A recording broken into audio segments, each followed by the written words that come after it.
No Place Like Home, episode 13. I am right. I checked. We've been doing this for a while now. I feel a little bit out of practice, but I'm going to get on it. And we've taken another road trip today.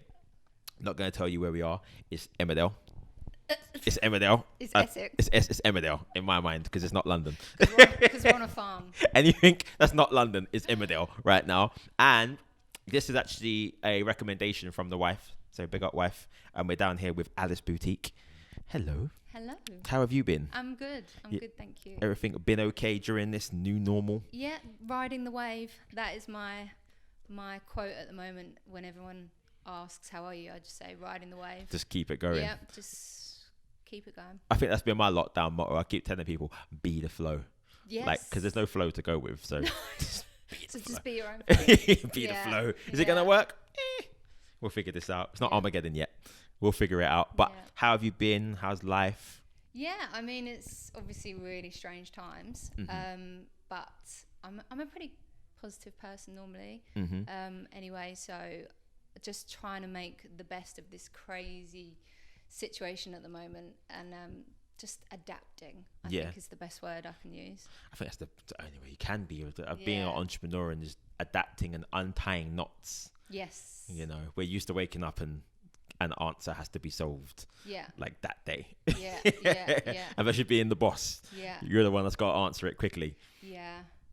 Yeah. It's it's not easy, but I think it's certainly taken me out of my comfort zone. I think up until this year, I've been very fortunate in that I've found business pretty easy, really. I love what I do, and every day has just been, easy coming into work. And now it's got to a point where it's taken me out of my comfort zone, but I guess that's where things grow. So we're all right over there.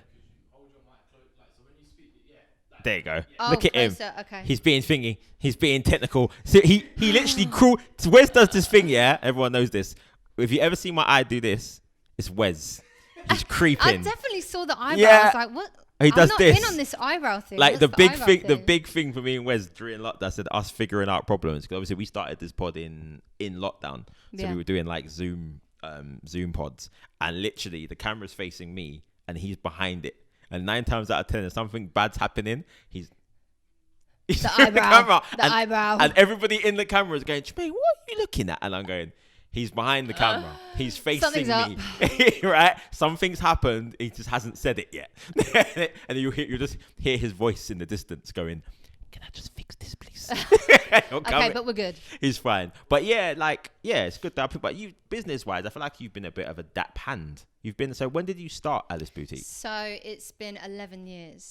11 years. Yeah, I know. It doesn't feel like that at all. And it's funny because I don't know if you've seen recently, there's been like a thing going around with a lot of businesses putting up pictures of how it started versus how it's going. Have you seen them? Yeah. So I was going through my phone trying to find pictures of how it started, and it was like a blast from the past. Like, I actually can't believe how much it's changed the business, the product. Like, it's just like insane. The style is a big difference. And it's only then that you see.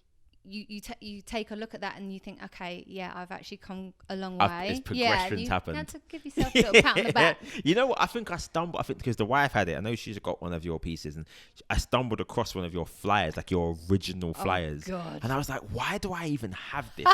And where did it come from? Flyers? It's literally like a little flyer, and I was like, when was this? Yeah, because I used to do loads of events, and it was basically just an excuse to get dressed up with my friends and party and get sponsored for it. It was great. It was always an excuse. Yeah, it made sense. But yeah, it's amazing to see the progression in the way fashion is like changes, but doesn't change. But it doesn't. Yeah, I'm so sorry. It's That's all right. My husband. I thought it was you ringing. I was like, nice choice in music. I know. She's my girl. I love Shaka Khan. But fashion, it's like it changes, but it almost has a cycle to it. Like it goes round. Yeah. Would you agree, or just do you feel like it's continuously evolving? Well, I think the difference with what I do, I mean, I don't really concentrate too much on what anyone else is doing. I tend to just focus on what I'm doing, and what I do is quite classic. It's never in style, it's never out style. I focus more on the female body, what suits them and their body shape and their colorings and their style, rather than looking at what's on trend right now. Let me go and copy that. Yeah.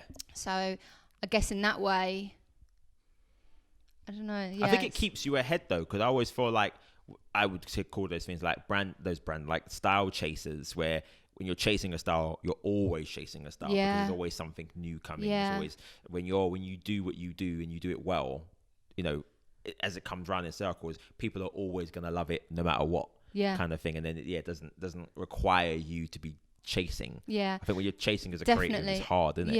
And I also quite like about what I do is it's very personal.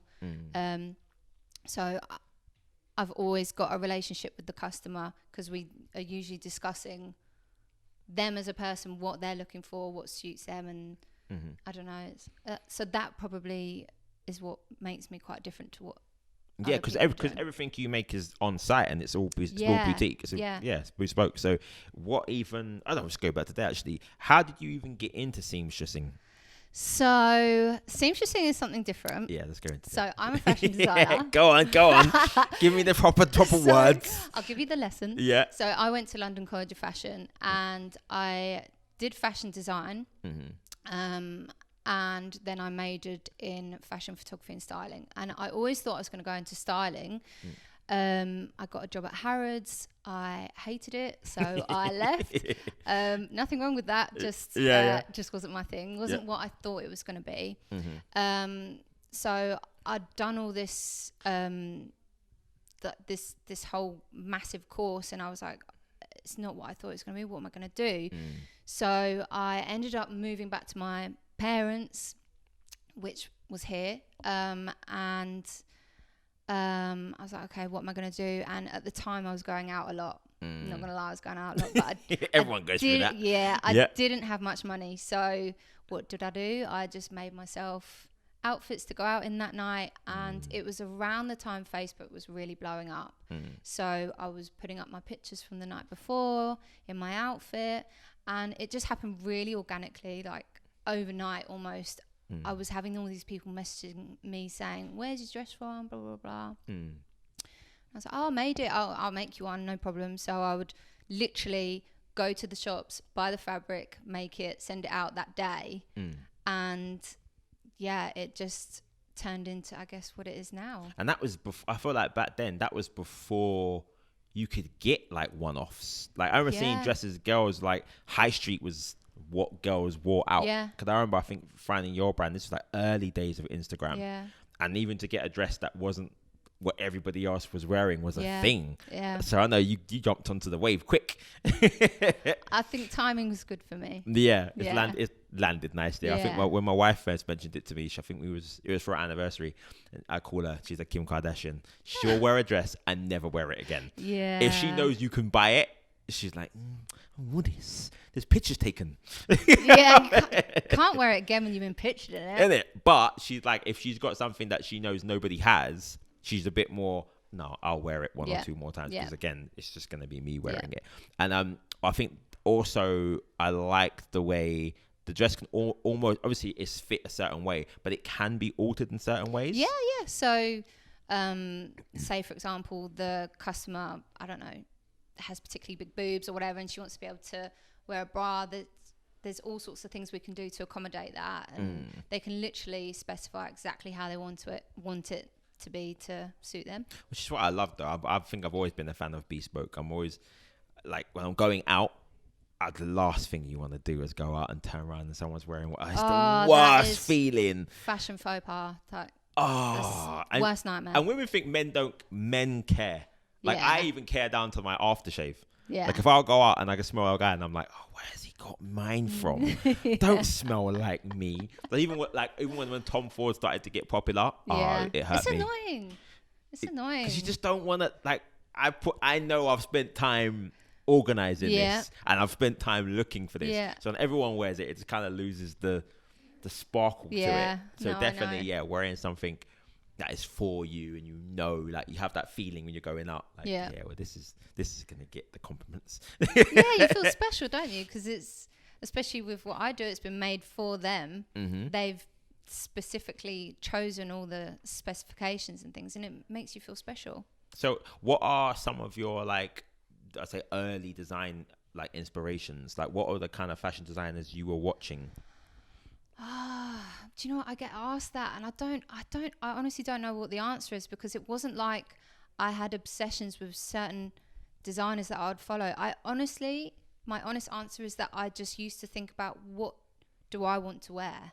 Like, if you looked at my whole collection, it's basically an extension of me, which probably sounds, I don't know, selfish in a way, but no, it's I mean, what you want to wear, and it's not being made, so you made it yourself. I could never make something that I didn't feel good in. How can I expect other people to feel good in it? Difference is, okay, obviously I have a specific body shape, so what might suit me might not suit someone else, but then that's where the adapting comes into it. You adapt it to suit that person. Suit them, So but I think even having that kind of frame of mind, again, you're making a dress to suit a certain frame for that specific person, I think has made your business ultimately effective. So when you're doing bridesmaids come in different shapes, forms, shapes. So you've been able to adapt that. I've been to so many weddings, and some dresses look amazing on certain shapes, and they've bought one, but one doesn't fit all. Yeah, that's exactly why I started the bridesmaid dresses. So the bridesmaid dresses literally came, we started doing them, I think it was about 2, maybe 3 years ago. And I had been a bridesmaid previously, and there was a group of girls, obviously, and some of the girls looked amazing, and other girls, like, the dress just didn't fit quite right. So it was like, in any other case, one size doesn't fit all, so why is that going to be the case for bridesmaids? So it was like a ding ding ding moment, you know. And I was and my husband had just proposed to me, so I was thinking about my bridesmaid dresses, and in my mind I was just thinking, there's no way I want my best friends to feel uncomfortable or anything. I want them to feel like their best. So I just said to them, right, you can choose the neckline. Let's talk about what suits you and your body shape. What kind of look do you want to go for? So it was nice because it's still unified. The style, the bottom half is still the same. It still flowed really nicely.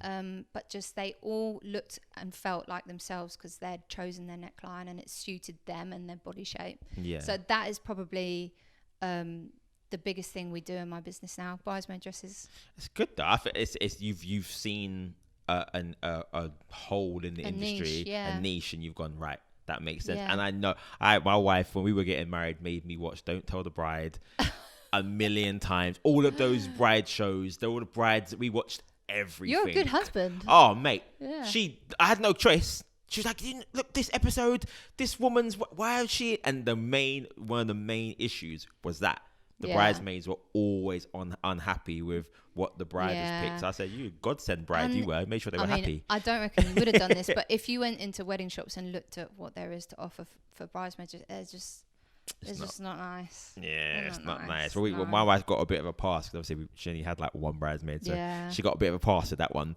But yeah, you're a godsend with a bride, because I know so many brides that got married and were like, yeah, I'm picking this. I've seen some horrible ones. Yeah, there's some bridezillas out there. Yeah, they almost want their bridesmaids to look like shit. Why put your friend through that? Like, when I've seen some of the colours and the cuts, I'm like, why are you doing that to your friend? Yeah, that's mean. It's me.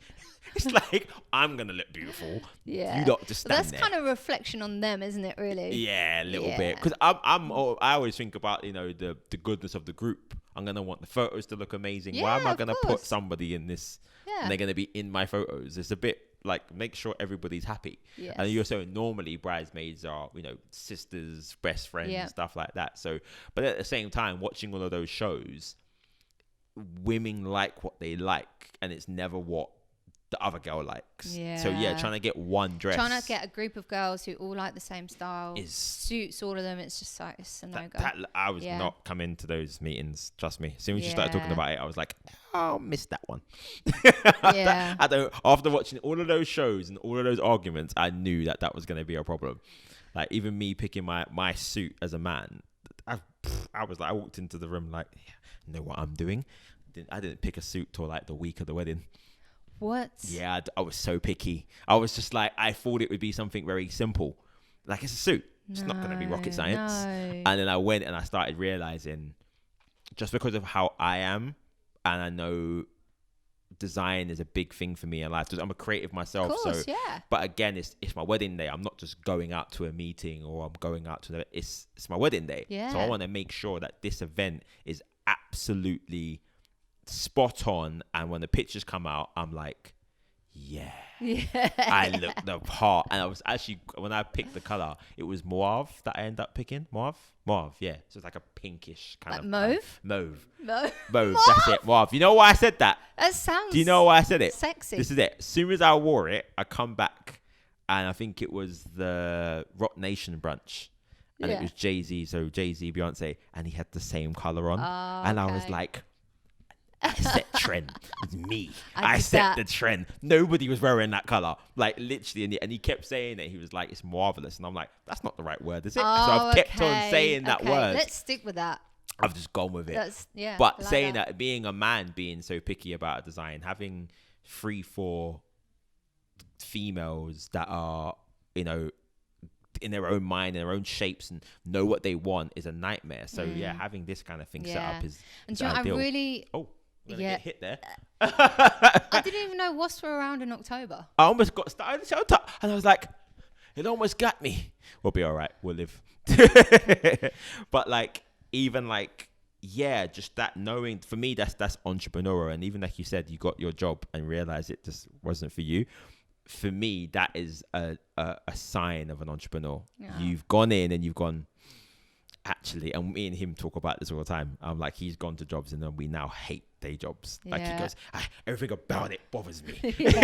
And he's like, oh, they're asking me to do stuff again, and my idea is better. And for me, like, as an entrepreneur, it's something that you may not even realize that it's a thing. You just, it's part of your personality. Yeah. And it's not until you come across other entrepreneurs and read books like Think Big and Grow Rich and The Secret. I'm really big into personal development, and also I grew up surrounded by my whole family. Everyone has their own business, so it's literally it's built in. Yeah, it's just built in. Oh yeah, that's fun. I'd love to. Me trying to explain business to my family who don't run businesses is like. Like, do you know? I think you're either, I don't know, you've either got it in you or you haven't. Yeah. Because it's hard. It's really hard. It's not easy. It's hard, isn't it? It is hard. Like, anyone who says it's easy, it's not. Getting your head around those little problems, and generally, if you don't love something, loads of people said to me they want to set up a company, and I'm like, okay, but are you passionate about that? It's got to come from passion, 100%. If you're not passionate about it, then it's a no-go. No, because you're gonna hit hurdles every single day. So unless you love it, don't try this. 100%. Like, 100%. Leave it. Yeah. So I was saying, looking at the progression of the brand, and you have just evolved and evolved and evolved. I know you've got the new line out now. You've got the loungewear. So this has come about because of COVID. Obviously, people aren't really going to events at the moment. People aren't really dressing up and things. So I had to think really quick. Basically, the day before England went into lockdown, I was like, well, what am I going to do? Yeah. People are going to be at home. And loungewear. But difference with my loungewear is it's luxury. It's very high-end loungewear. So people who are working from home, they're on Zoom calls and things, meetings, they still need to look presentable but feel comfortable. Relax in your house. Yeah. So it's really nice because they can wear it at home, be comfortable, but if they wanted to leave and go to the shops, they'll still look presentable. Yeah. It's done really well. It was basically my savior through lockdown. Yeah, but that's just the trait of an entrepreneur, seeing the problem, innit? Yeah, you see a problem, you fix it. Yeah, that's what people always ask me, like, what is my job title? And I'm like, I untie knots. Yes, that's what they call my husband. He's the fixer. That's it. They call him the fixer. He's like not really got a title. He's the same. He's an entrepreneur. He's got his fingers in lots of different things, and we call him the fixer. That's it. To me, if you can't do that as an entrepreneur, get out. Obviously, I know lockdown was very hard on a lot of people, like mental health wise and just anchors and stuff. What was you doing to stay busy? Exercising. I'm a big advocate for staying active. My husband and I were really into staying healthy, so we were running, and I still am running every day, and we've got a gym in our garage at home. That's cool. My dog Alfie, we were walking him a lot, just being outside, being with nature. I know it sounds really weird, but you just wanted to be in the fresh air, and You got all of this. What? Exactly. I know. Yeah. It'll be out there. Well, that's good. No, I think fitness is a definite big thing for me during lockdown, and having the space for it. You might as well just go out and stretch your legs. But mentally having that anchor of fitness, over anything else, was just like a routine thing. Yeah. Get up. Train. I think that's what it was for me. I had to try and feel like I still had some consistency, still had a routine, still getting up early, and just having a day with routine and not just waking up. I couldn't just get up when I wanted to and just sitting around. I had that. Like, it's just not me. Yeah, I had that. The first few days of lockdown, I was like a bit lost, and I was like, what do I do now? What do I do? And I think that's a dangerous. Yeah, it's scary. I've always known like the next 3 steps every day. I'm 3 days ahead of the next coming up. So even waking up, and I was like, what am I doing? Yeah. What am I gonna do? So after the 3 days passed, I was like, okay, I'm gonna find something to do. And then literally, I did the Shaun T 60-day challenge. And just dived into that. So every morning, get up, did that for an hour. Yeah. She's in the room doing the Kira London workout, dancing away, doing that thing. And I'm like, yes, this is the routine. So being a creative, it just kept me sane during that time. Yeah. Obviously, being a creative, you're your own boss, and you're always going to deal with issues. What are some of the motivational tools you use to kind of keep your head motivated and keep motivated in times like this? Well, it's a funny one. So when I started Alice's Boutique, someone gave me the book The Secret. Love it. Yeah. And so this was before I started the business, right? So I read the book, and that's just like my Bible now. Like, I'm a very positive person, and I know that's down to that book. And I'm also an advocate for you are the average of the 5 people you spend most of your time with. So I always make sure the closest people around me are positive people. And whenever I feel like I need a bit of a lift, I just go back to my book, The Secret, and and exercise. That gives you that. Yeah, those are your main. It's a great thing. I love The Secret. I think that was one of the first books. I'm big on Audible. Yes, because I can't sit still. Yes. It's nice to put it on in the car, isn't it? Yeah, you just get it to rock. But I've come to a realization that when you meet someone else that's read the same book, you normally see it before, like, you get it. So did you see that? Yes, as soon as you said The Secret, I was like, she's I can see that already. Have you read the other ones? The Power. No, I've read the first Secret because when I got it, it was given to me by a friend, but I'd already. Do you know what? I love giving that book as a gift to someone because they're like, what is this? I think I got it late. Get it or they don't. Yeah, but I think I got it late because I think a lot of people were talking about it. A lot of my friends are all business owners, and they were talking about it a lot. Yeah. But I'd read The Alchemist, so I was like, The Alchemist is a bit more in depth. Yeah, I love that. Yeah, it's more of a story though, isn't it? Yeah, so I was like, it's really powerful. Is The Secret gonna be like catchphrases and quotes? Like, I think I brought it up in my mind. So when I read it, I was like pleasantly surprised. I was like, okay, it's not a full story. Yeah. Alchemist, obviously, it's his book. And then I picked up Think Big and Grow Rich. Yep. But it develops a certain type of person. Rich Dad, Poor Dad. Rich Dad, Poor Dad. Yeah. So again, it's a mindset. Definitely. So going forward in business, I'm kind of trying to find those people. 100%. Yeah. They've all read the same books, and you go, we're part of this crew. Yeah. I think of it like a muscle. You have to constantly maintain your muscle, and it's being positive is the same thing. It's not something that will just happen naturally if you don't train it. You have to. So reading those books constantly, feeding it into you. It's like. And don't you feel like it's almost like for me, it was a big stress off my shoulders. Before I read one of those books, I felt like it was just me. going Yeah. through all these silly Yeah, things yeah, in life, yeah. and nobody else seemed to have the same stresses. Yeah. And then you read it and you were like, Yeah. but hold on. This is like, even Think Big Grow Rich. There's like 20 people in that book Yeah. that have gone through Yeah. exactly what you're going Yeah. through, where your head's at. Yeah, and it's just about mindset, changing your mindset. And understanding that it's not about chasing stuff. And we're talking about the fashion, and not Yeah. chasing a style, and just being happy in your space. Yeah, exactly. And existing in your purpose. Yeah. Understanding what your purpose is. Yeah. I have told a lot of people, business is not always black and white. It's not going to be the same in 10 years from how it is to where it is now. Yeah. You're going to be forced to evolve and change, but be okay to a change. Yeah. To change to it. So I'm really excited to see what Alice does, rolls in, what you roll on to next. Yeah. I know it's going to cost me money, but Well, the joke at the moment is that everyone thinks that next thing's going to be that I'll fall pregnant, and then it will be maternity wear. do it. Go with it, knows? innit? Go with it. And I know my wife's going to look at me and go, babe, I can find stuff now. I was like, oh. When she fell pregnant the first time, I was working in Topshop, and they had all Yeah. she's big on like those big stretchy jumpers. Yeah, because maternity wear's shit. It's so bad. It was terrible. Yeah. None of it was like remotely nice. Yeah. But she was pregnant around Christmas time. So there's big warm Oh, jumpers. she could layer. She was lucky she could layer. Jumpers was like Yeah. her thing. But this time it was a bit warmer, and she just didn't look very comfortable. Yeah. So I know, that's Yeah. a little lame. But I love how that I'm not saying that's going to happen. I just go off the back. It happens.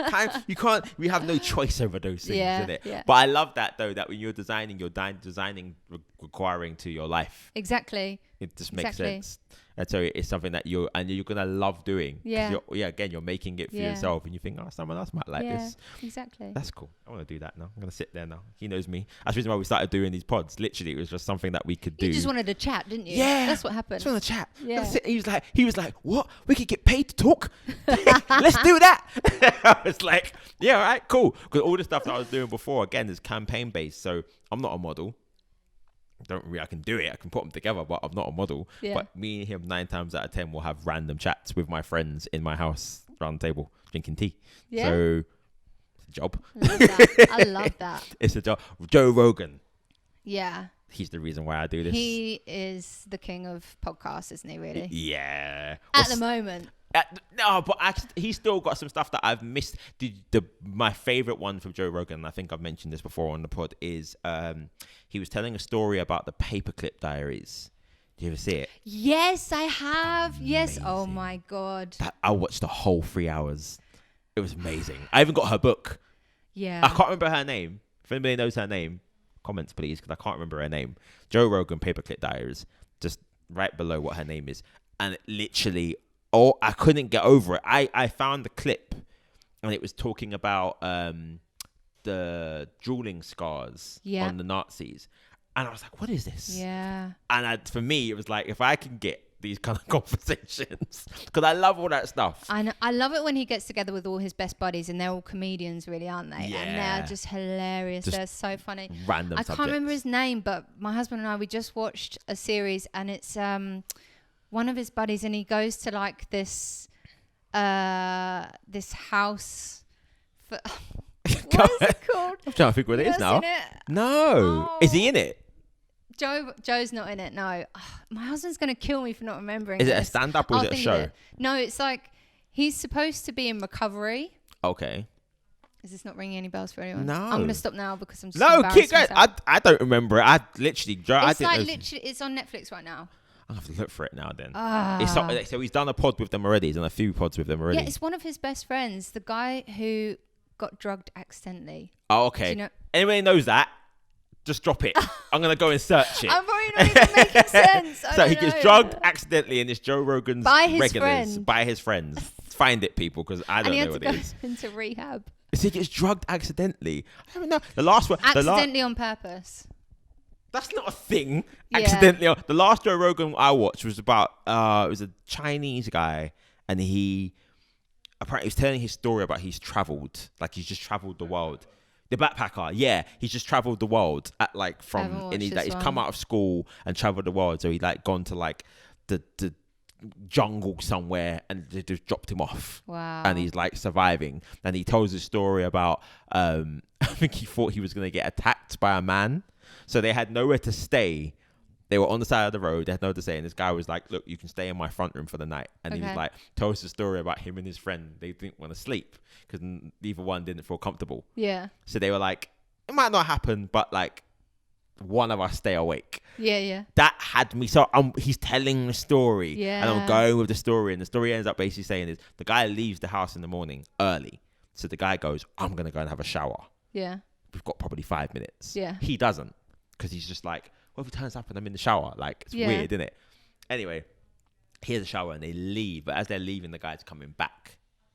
And he's like, oh, where are you going? Like, I went and got breakfast. So he had breakfast in his hand. So they were like, oh, well, they haven't eaten in like days. So they were like, we've just had to sleep or you slept. Yeah. I'm going to have breakfast. And he Yeah. tells them at breakfast, yeah, I was going to kill you last night. I changed my mind. I was like, this is why I watch it. It's My just- God. And he still backpacks to that day. After that story, he's backpacked the entire world. Like, and he's like, because he's non-threatening. So he's not a female. He's not a black male. He's Yeah. not anything threatened. So he can go, because he's a small Asian, being him, he has allowed him to go to all of these countries. Yeah. Because he's just not threatening. Yeah. Yeah. Yeah. And I was like, oh, that's amazing. But I've always thought, like, our podcast, most people know, run for about 40 minutes, half an hour, 40 minutes. Yeah. Yeah. I couldn't watch a 3 hour. I'm like, I can't watch a 3 hour Joe Rogan. Yeah, I can. You did. I've watched loads of them. Yeah. I love how all of his guests, they're like so different. Yeah. Like you can get someone with a story like that who will just fascinate you for hours, and you'll get like a doctor Yeah. talking about something, I don't know. And then he has like the plain stuff where, Nutritionists. like, 'cause you said you watched the Kanye West one. Yeah. I'm gonna dive into I that haven't one. finished it yet. I'm having to do it in parts. Oh, you got to break it down. It's hard. How long is it? Is it a 3 hour as well? I don't actually know, but I think we've watched like 40 minutes so far, and there's still a way to go. Oh, I'm gonna have to. Gonna have to. Yeah. I started watching. Oh, I can't remember his name, and I'm not even gonna try. It's on Netflix. He's got a massive beard. He did the interview with Kim Kardashian. Snowman? I know he's just got the big beard. Yes. Where's Yeah, anyone know his name? He did. The Kim Kardashian interview. Yeah, he did one with Kim, and he's done one with Kanye. Kanye came across really well in that one with him, the guy you're talking about, and so Yeah. did Kim actually. I've seen the bit of Kim's. I saw the trailer for it, and she's Yeah. talking about getting her jewelry stolen or something. Yeah. She came. I thought she came across really well. To be fair, I'm gonna.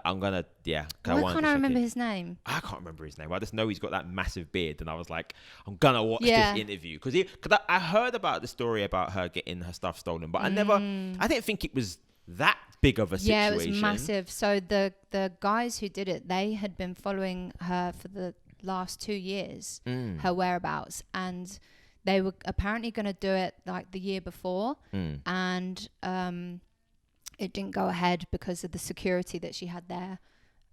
But yeah, I think they were just like literally following her whereabouts on social media. But what's more scary to me is someone that with that much security, you were able to get that close to them. Yeah. For me, Well, I'm like, wow. what had happened apparently was she had said her security could go out with, because Courtney and I don't know who else there, but the security had gone with them.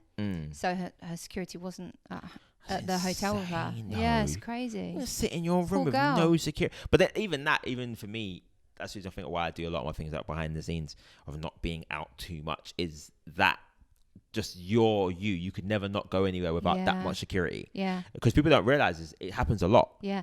Do you know what? Have you watched Social Dilemma? No, I've heard of it. I haven't Has watched anyone it. watched Social Dilemma? Oh my Break god! it down. you I saw a bit of need it, to but I watch haven't it. seen it yet. It's scary. To Because just if you're talking about how someone can be found in a location, if you watch this program, it's actually easy to find people, eye-opening. though. It's really scary. It's actually like I've known that for a long time. Like I've known that but you to can, this extent, you can find people quickly. Like even through like they always say you're only like the was it the degrees of separation? I think you're only like 3 people away from someone that knows you. oh, So I say like I know you and Yeah. you'll know someone yeah, and you'll say, oh, someone works here. Yeah. That might be someone's cousin, yeah, and it connects. It's Yeah. very easy to find people. yeah. That doesn't bother me so much. It's more what they were talking about on this program was how like the algorithms and all these companies who are using your data to manipulate you and Into buying influence stuff. you, Yeah. and how it just follows you around. That's creepy, isn't it? You've got to watch I'm it. gonna have to dive Social into that now. Dilemma. They're watching yeah. ya. I think it's good to just educate yourself because Yeah. in today's world, you need the internet, you need social media. Well, if you run a business, you do. Yeah. So I think it's just good to be aware of how it works and how they're selling your information and your basically. buying patterns. Like I think even the first time I saw an advert come up and it was like something I'd been searching, like it was like JD Sports or something, and it came up on my Facebook. I was like, what? Yeah. Don't do that. Yeah. Like for me, it's like now, and even like birthdays and stuff, like my kids' birthdays come up like on like around February time, and you'll start seeing all these adverts for things that you've bought. Yeah. So like my kids are big on Fortnite and stuff like that. Oh, and yeah. suddenly all these deals appearing on Yeah. the dates are building up to their birthdays, which is quite intrusive. But again, it's to them, it's just marketing. They don't see anything wrong with it. But if you can sell my content onto a third party, it's quite like. But it's also like the detail and what they know about you, like how you shop, what you shop, like just all these influences is just. Yeah, it's a bit crazy, isn't it? Crazy. But it's all a part of it. I said we don't realize it. We're all a part of it to a degree. Yeah. So you know, like even our own tastes and stuff, and our own tastes in anything, music, design, anything. We're all a part of ultimately certain niches. So they'll say like, you know, certain men at a certain age will buy this and spend this much money. They're just trying to figure it out. I'm probably the most unpredictable person to buy because I don't buy anything. My wife buys everything. So I'm like, mate, you're not going to get me. Don't send it to me. So you're influenced by her. Yeah, basically. I'm like, she just sends me stuff. Yeah. And I look at it and go, no, okay, I'll have that one. Like even when we went away to Santorini, like I think I didn't see anything I wore until I got there. Like she packed your suitcase? She'd already bought my stuff. So she was like, she knows, I trust her as much so she knows what I like. Yeah. So I'll just say, look, here's this, go and buy. Yeah. And she'll come back and say, have you got shorts? Have you got this? And I'm like, no, because I got caught out. Was that? Yeah. Look at him. Look at him. Oh no, how long have we been on for? Oh yeah, we're wrapping up now anyway. Yeah. And 45 minutes is long. But like even with that, like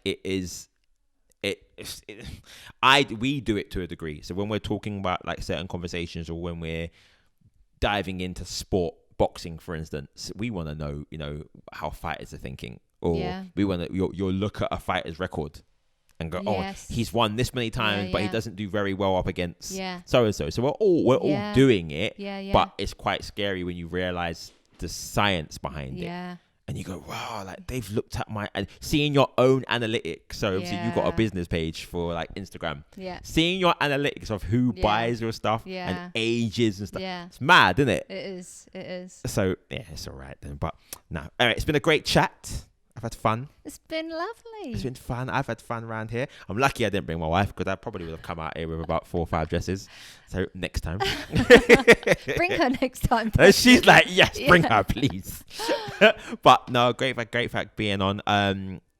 No Place Like Home comes out every Friday, so we'll probably have you up next Friday. Amazing. Yeah, whatever. We'll get out of Emmerdale somehow. Oh yeah, social. What's the socials? So it's Alice's Boutique. So ALIC. Oh. So it's Alice's Boutique. ALICESBOUTIQUE. There you go. Have you got? Obviously we're approaching Christmas pretty soon. So have you got anything coming up? Any giveaways? Anything coming up? I'm always trying to do I'm trying to do more giveaways these days. So yeah, just check in every week, and I'm sure I'll be doing a giveaway. All right.